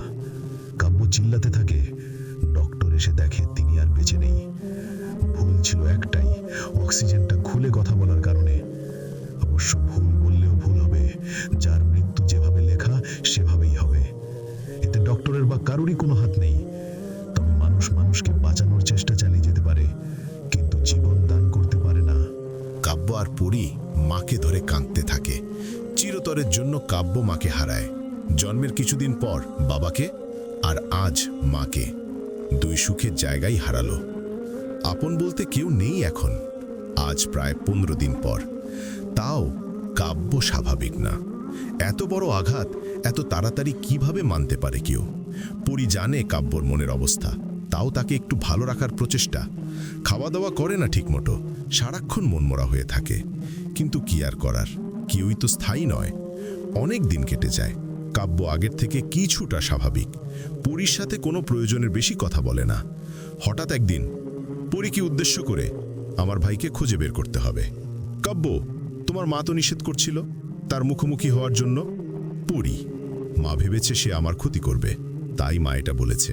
তবে আমার মন বলছে আমরা তাকে আবার ফিরিয়ে আনতে পারবো, আর সে আমার কিছুই করবে না। কাব্য, কিন্তু কিভাবে? পরি। কাব্য অনেকক্ষণ চুপ থাকলো। সে কোথায় তা তো আমরা কেউই জানি না। তাহলে কি করে খুঁজব? এটাও তো চিন্তার বিষয়। হঠাৎ কাব্যের মনে হলো তার বাবার বিশ্বস্ত বন্ধু আশরাফ চৌধুরীর কথা। তিনিই তো বলেছিলেন সে অন্য জগতের শক্তির অধিকারী। তাহলে তিনি অবশ্যই জানেন হয়তো সেই শক্তিগুলো কোথায় অবস্থান নিতে পারে। আমাদের তার কাছে যাওয়া উচিত, মনে মনে কাব্য। কাল সকালে আমরা বের হব। কাব্য, কোথায় যাবে? পরি, গেলেই দেখতে পারে। কাব্য, রাতে পরি কাব্যের জন্য খাবার নিয়ে আসে, কিন্তু কাব্যের খেতে ইচ্ছে করছে না। আমি খাবো না এখন। কাব্য, প্লিজ খেয়ে নাও। দুপুরেও তো কিছু খাওনি, আর এভাবে না খেলে কি সব সমাধান হবে? পরি। কাব্য চুপ করে বসে আছে। খাও। পরি, না, ভাল লাগছে না। বেশি কথা বলাবা না, যা বলছি তাই করো। তুমি যদি নিজেকে ঠিক না রাখো তাহলে তোমার ভাইকেই বা কি করে খুঁজবে? রাগী কঞ্চে পরি। কাব্য চুপচাপ বসে আছে, কোনো কথা বলতেও ইচ্ছে করছে না। তারপর পরি তাকে জোর করে খাইয়ে দেয়। নেক্সট পর্ব পেতে আমার পেজে যেতে পারেন। Page link. দীর্ঘক্ষণ পর লোকটা এসে তাদেরকে আশরাফ চৌধুরীর কাছে নিয়ে যায়। কাব্য তাকে সব খুলে বলে। উনি চুপ করে বসে আছেন, কোনো কথা বলছে না। প্লিজ আঙ্কেল, এখন যেভাবেই হোক আমার ভাইকে খোঁজে আপনি সাহায্য করুন, নয়তো আমরা আর ভরসা পাবো না, প্লিজ। কাব্য, দেখো বাবা, সে কোথায় আছে সেটা আমিও জানি না, তবে সে তোমার আমার মতো একজন সাধারণ মানুষ নয়। তার শক্তিও তোমার থেকে অনেক বেশি। আঙ্কেল, তার শক্তি বেশি হতে পারে, তবে পৃথিবীতে এমন কোনো শক্তি নেই যে কিনা স্নেহ মমতার থেকেও বেশি শক্তিশালী। আপনি যে কাউকে আদর করে স্নেহ মমতার টানে কাছে নিতে চাইলে সে অবশ্যই আপনার সন্নিকট হবেই। কাব্য, তা ঠিক, কিন্তু আমার সঠিকভাবে জানা নেই সে কোথায় থাকতে পারে। তবে এটা বলতে পারি যে তারা প্রতি পূর্ণ চাঁদের দিন তাদের রক্তের প্রয়োজন হয়। সেদিন তাদের কারো না কারো রক্ত শোষণ করতেই হয়। এটাই ভ্যাম্পায়ারের নিয়ম। আর তুমি চাইলে গভীর রাতে নীল পাহাড়ের সেই জঙ্গলে গিয়ে তার খোঁজ করতে পারো। কারণ আমার জানা মতে ভ্যাম্পায়াররা ওই রাতে মানুষের রক্ত না পেলে কোনো পশুর রক্ত চুষে নেয়। তারা দিনের বেলায় লোকালয়ে আসে না, কারণ দিনের আলো তাদের সহ্য হয় না। আর রাতে সেই জঙ্গলে কোনো মানুষও পাওয়া যায় না, যার কারণে তারা পশুর রক্ত দিয়েই তাদের ভ্যাম্পায়ারত্বটা জাগিয়ে তুলে নেয়। এর থেকে বেশি কিছু আমি আর জানি না। তারপর কাব্য আর পরি সেখান থেকে চলে আসে। বাসায় এসে কাব্য সিদ্ধান্ত নেয় আশরাফ চৌধুরীর কথা মতো সেখানেই যাবে। যদি তোমার কোনো বিপদ হয়? পরি, আমার বিপদ হবে না, আমার পরি বউ তো আছেই। কিন্তু আমি তো সব ক্ষমতা হারিয়েছি। পরি, হা হা হা। কাব্য, হারছো কেন? পরি, তোমার কথা শুনে। আর তুমি তোমার ক্ষমতা হারাওনি। আগে ছিলে তুমি শুধু পরি, আর এখন তোমার মধ্যে দুই প্রকার ক্ষমতাই আছে। তাহলে আমি সিম্পলি কিভাবে সব কাজ করছি? পরি, তুমি সাধারণভাবে কাজ করছো কারণ এখন তুমি নিজেকে একজন সাধারণ ভাবছো, তাই। আর তুমি যখনই কোনো বিপদে পড়বে বা তোমার খুব বেশি প্রয়োজন হবে তখনই তুমি ক্ষমতা ব্যবহার করতে পারবে। পরি, ও হ্যাঁ, শোনো, কাল রাতে আমরা সেই জঙ্গলে যাব। জঙ্গলটা অবশ্য আমার চেনা, অনেক ঘুরেছি তার আশেপাশে বন্ধুদের নিয়ে, তবে কখনো সেটার ভেতরে যাইনি, কারণ জঙ্গলটা অনেকটাই ঘন ছিল আর দিনের বেলায় সেখানে সূর্যের আলো পৌঁছাতো না। বলতে গেলে মানুষ সেই জঙ্গলে একদম যায় না, কিন্তু আমরা যাব, কারণ আমার ভাইকে আমার চাই। এখন সে ছাড়া আর কেউ নেই আমার। পড়ি, ঠিক আছে, আর তুমি চিন্তা করো না, আমি তো আছি তোমার সাথে, সব ঠিক হয়ে যাবে। পরদিন কাব্য আর পরি সেখানে যাওয়ার জন্য বের হয়ে পড়ে। সূর্যের আলো মুখ লুকাতে তারা বের হয়ে পড়ে। প্রায় 2 ঘন্টা পর তারা এসে পৌঁছালো নীল পাহাড়ের জঙ্গলে। গাড়ি থেকে নেমে যায়। আকাশে পূর্ণিমার চাঁদ দেখা যাচ্ছে। আজ সেই রাত। হাতের টর্চ লাইট নিয়ে দুজন জঙ্গলের দিকে হাঁটতে থাকে। কাব্যের মধ্যে কোনো ভয় কাজ করছে না, কারণ তার নেশা এখন ভাইকে খুঁজে পাওয়ার। নেশাক্ত মানুষের মধ্যে অন্য কোনো ভয় থাকে না। সাথে পরিও আছে, তাই আর দুশ্চিন্তা করার কোনো কারণ নেই। তবে দুশ্চিন্তা একটাই, যদি তাকে এখানে না পাইতো। তবে যাই হোক, চেষ্টা তো করেই যেতে হবে। মানুষ তাই পায় যে সে চেষ্টা করে। তাই মনে সাহস নিয়ে জঙ্গলের ভেতর হাঁটছি। চারিদিকে অন্ধকারে আচ্ছন্ন, কোনো মানবের চিহ্ন পর্যন্ত নেই, কারণ এখানে মানুষ আসা যাওয়া করে না। তবে এখানে অনেক ভয়ানক পশু থাকে। এমনকি মানুষের মুখেতে শুনতে পেয়েছি ভয়ানক সব প্রাণীর বসবাস এখানে। কিন্তু ভয় পেলে চলবে না, ভয়কে উপেক্ষা করেই সামনে যেতে হবে। পুরি হাত শক্ত করে কাব্য হাঁটতে থাকে। প্রায় 1 ঘন্টা ধরে হাঁটছি, কিন্তু জঙ্গলের পথ অচেনা। অতএব আমি বুঝতে পারলাম আমরা পথ হারিয়ে ফেলেছি। তাই জঙ্গলের ভেতরেই ঘুরপাক খাচ্ছি। কিন্তু পথ হারিয়ে ফেলেছি তা নিয়ে চিন্তিত না, কোন দিকে গেলে ভাইকে পাবো সেটা নিয়ে চিন্তিত। হাঁটতে হাঁটতে হঠাৎ দেখি সামনে কিছু একটা পড়ে আছে। আমি পরীকে নিয়ে সামনে গেলাম। মুখের উপর টর্চের আলো ফেলতেই দেখি একটা নেকড়ে, তবে জীবিত ছিল না। প্রথমে ভাবছি ঘুমোচ্ছে, পরে দেখলাম মৃত। কিন্তু মারা গেল কিভাবে? শরীরে কোনো আঘাতের চিহ্ন দেখা যাচ্ছে না, তাহলে মারা গেল কিভাবে? সে যেভাবেই মারা যাক, এখানে সময় নষ্ট করলে চলবে না। তাই পরীকে নিয়ে সামনে যেতে থাকি। কিন্তু আশ্চর্যের বিষয়, পথের মধ্যে এত মৃত প্রাণী কেন? নানা রকম পশু মরে পড়ে আছে। তবে মনের মধ্যে অজান্তেই ভাবনা ঘুচে গেল, হয়তো এসব তাদেরই কাজ। কিছু একটা শব্দ। সামনে যেতে থাকি। প্রাণীগুলোর শরীরে হাত দিয়ে দেখলাম কিছুক্ষণের মৃতই। যদি আগে মরতো তাহলে কিন্তু শরীর থেকে পচা গন্ধ বেরোতো, পিঁপড়ে ধরতো, শরীরও পচে যেত। এসব দেখেই বুঝতে পারছিলাম এগুলো আজকেরই মৃত। তাই একটু সাবধানে চারিদিক ভালো করে দেখে সামনে যাচ্ছি তো যাচ্ছি। কিন্তু কোথায় যাচ্ছি বুঝলাম, পথ হারিয়ে এক রাস্তায় 3 বার চলে আসছি। মাথার উপর দিয়ে ঝাঁকে ঝাঁকে পাখি উড়ে গেল, কিন্তু বুঝলাম না এত রাতে পাখি উড়ছে, তার মানে জঙ্গলে নিশ্চয়ই কিছু একটা হচ্ছে। কিন্তু কিভাবে তাদের খুঁজবো কিছুই বুঝতে পারছি না। কিছু একটা শব্দ পাচ্ছি, কিন্তু শব্দের পেছনে আসতে আসতে এই পর্যন্ত আসলাম, কিছুই পেলাম না। হঠাৎ মনে পড়লো পরি তো চাইলেই তাদের খুঁজে বের করে ফেলতে পারে। আচ্ছা, তুমি তো ওদের বের করতে পারো, তাই না? কাব্য: ও হ্যাঁ, এখন আমার এই শব্দে মনেই থাকে না যে আমার নিজস্ব কোনো ক্ষমতা আছে। পরি: হঠাৎ একটু দূরে সামনে কোনো কিছু শব্দ পেলাম। দুজনে আর কথা না বাড়িয়ে সেদিকে গেলাম। গাঠের ঢালপালগুলো সরিয়ে সামনে যেতেই দেখি কিছু মানুষ হুডওয়ালা, আর চারিদিকে পশু আর পশু। হঠাৎ পেছন থেকে কেউ আমারে ধাক্কা দিয়ে ফেলে দেয়। মাথাটা গিয়ে একটা পাথরের সাথে লাগে, ফেটে রক্ত বেরোচ্ছে। চোখে ঝাপসা ঝাপসা দেখছি, উঠে দাঁড়াতে পারছি না। পরি এসে আমার হাত ধরে আমাকে দাঁড় করায়। তুমি ঠিক আছো তো? পরি: হ্যাঁ। সামনে তাকিয়ে দেখি অনেক বড় একটা খোলা জায়গা। এখানে সব হুডওয়ালের লোকগুলো চারপাশে দাঁড়িয়ে আছে। সামনে একজন লোক আমার দিকে তাকিয়ে আছে, চোখগুলো নীলচে রং ধারণ করে আছে। পরি আমার হাত শক্ত করে ধরে রাখে। পেছন থেকে কেউ আমার গাড়ে হাত রাখতেই পরি তাকে ধাক্কা দিয়ে দূরে সরিয়ে দেয়। সেই কখন থেকে তাদের এখানে আনার চেষ্টা করছিলাম, কিন্তু এগুলো আসতেই চাচ্ছিল না। অবশেষে আনতে পারলাম তাদের একজন। তখনই বুঝতে পারছিলাম পথে যে শব্দগুলো শুনতে পাচ্ছিলাম সেগুলো ছিল ফাঁদ আমাদের এখানে আনার জন্য। কিন্তু সেসব বাদ দিয়ে আমি আমার ভাইকে খুঁজতে থাকি, কিন্তু তাদের তো মুখই দেখা যাচ্ছে না। সামনে থাকা লোকটি আমাদের দিকে এগিয়ে আসতে থাকে। আমাদের কাছে আসতেই পরি তার শক্তি দিয়ে দূরে ফেলে দেয়। এভাবে সবার সাথে সে একাই লড়তে থাকে। একজন এসে আমার সামনে পড়ে যায়, আর তার মাথা থেকে হুড সরে যেতেই তার মুখ বের হয়ে আসে। তারপর তাকে দেখে আমি অবাক হয়ে যাই, কারণ তার চেহারা হুবহু আমার মতোই। সে মাটিতে পড়ে আছে। আমি তাকে ধরতে যাব, তখনই পরি আমার হাত ধরে দূরে সরিয়ে নেয়। আরে কি করছো তুমি? আরে সেই আমার ভাই, আর তার কাছে আমি যাব না? কাব্য: সে এখন তার অতীতে নেই, আর সে তোমার ক্ষতি করবে এখন।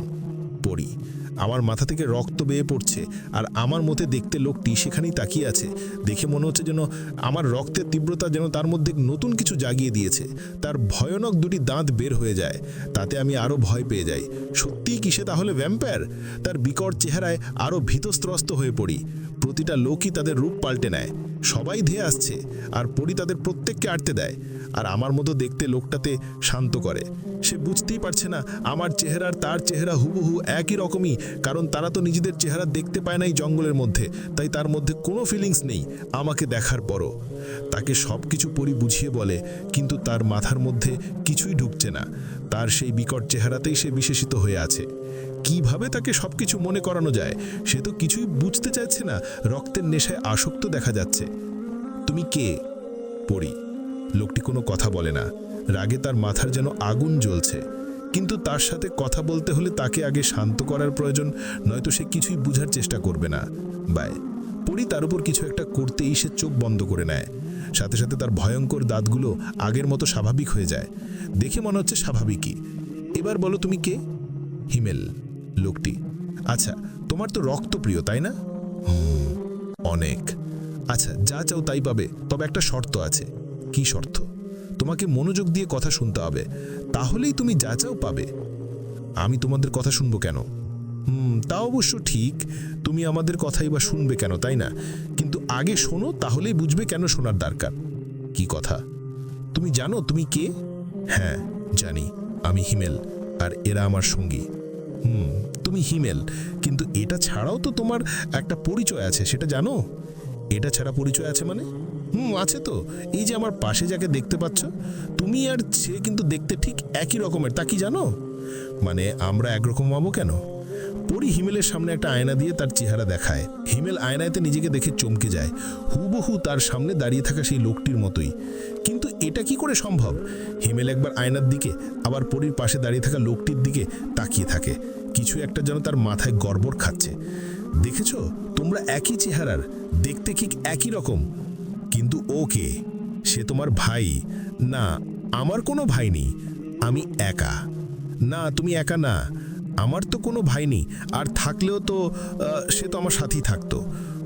কিন্তু তুমি তাদের থেকে হারিয়ে গিয়েছিলে যখন তুমি ছোট ছিলে, এই জন্যই তোমার নিজেকে এখন একা মনে হচ্ছে। পরি তার সামনে সব কিছু তুলে ধরে। তার চোখের সামনে ভেসে ওঠে সেই দিনগুলো, তার সব কিছু মনে পড়ে যায়। তারা দুই ভাই মায়ের দুপাশে ঘুমোচ্ছিল, সেদিন ছিল পূর্ণিমার রাত। তার শরীর অস্থির হয়ে যায়, সে জানলার পাশে গিয়ে দাঁড়িয়ে থাকে, আর সেই পথ দিয়ে উড়ে কিছু লোক, মানে ভ্যাম্পায়ার যাচ্ছিল। তার শরীর মন সব কিছু উতালপাতাল হয়ে যায়, কোনো কিছুর একটা নেশা এসে পড়ে যায়। হঠাৎ সে তাদের দিকে অগ্রসর হয়, আর নিজের অজান্তেই সে তাদের সাথে উঠতে উঠতে একসময় তাদের সাথেই থেকে যায় তাদের পরিবেশে। তার অতীতের কিছুই তখন মনে ছিল। আবার সে প্রেমেও পড়ে গেছে। সেহেতু ভ্যাম্পায়ার বয়ফ্রেন্ড নামে গল্পটা শুরু করা হবে। সবাই আইডির সাথেই থাকুন। পূর্বে ভ্যাম্পায়ার বয়ফ্রেন্ড গল্পের কয়েকটা পার্ট দেওয়া হয়েছে, সবাই সেগুলো পড়ে নেবেন, আর বাকি পার্ট নিয়মিত দেওয়া হবে, সাথেই থাকুন। আগামীকাল আমার পরিবউ গল্পের লাস্ট পার্ট দেওয়া হবে। সবাই সাথে করে মিষ্টি নিয়ে আসবেন। অবশ্য মিষ্টির দাম বেশি, চিনি আনলেও সমস্যা নেই, মিষ্টি লাগলেই হলো। আর যেসব সম্মানিত সুনামধন্য কিপটারা কমেন্ট করো না, তাদের জন্য এক বালতি সমবেদনা। সব কিছু এখন স্বাভাবিকই। কলেজে থেকে রক্তের নেশাটা কিছু কেটে যায়, কিন্তু আবেগলুত হয়ে পড়ে সে। একজনকে খুব ভালো লাগে, আর ভালো লাগা থেকেই ভালোবাসার সৃষ্টি হয়। হিমেল রোজ কলেজ যেত, আবার সোজা বাড়িতে ফিরে আসতো। সব কিছু ঠিকই ছিল। রাতে কাব্য আর পরি শুয়ে আছে। তোমার জন্যই আজ সব কিছু ঠিক হলো। শুধু আমার জন্য না, তোমার জন্য। হেম, আমাদের দুজনের জন্যই হয়েছে এবার। থ্যাঙ্কস।